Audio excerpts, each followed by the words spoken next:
Hi, it's Mike from Custom Cruise here. The LED accent, beautiful bit of chrome that you bolt through. This is actually metal, not plastic like a lot of stuff is. Got the built-in lights, as you can see. Beautiful bit kit.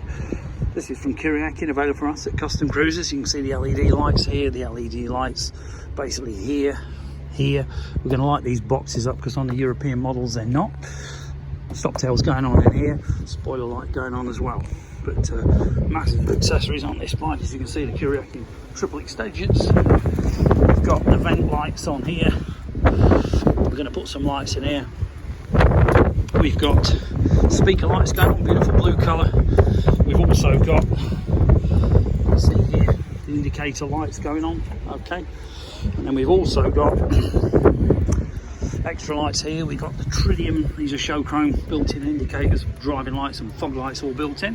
This is a beautiful front accent, got a bit of blue like that vent, very easy to fit, bolt plug straight in. And as you can see, Kuryakyn rings of fire.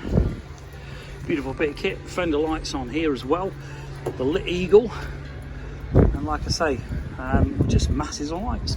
If you're interested in any great bits, give us a bell, 01773835666. All this lot does plug in. This lot will all go out of the way. When you buy a Kuryakyn, it does give you the extra plugs ready, whatever else you want to put in. So we have it all on separate fuses and relays, so it's on a separate circuit to the bike. Do not scotch lock in like this bike was done. It was a real nightmare to do. 01773835666, customcruisers.com, or the new site customcruisers.eu. Thank you.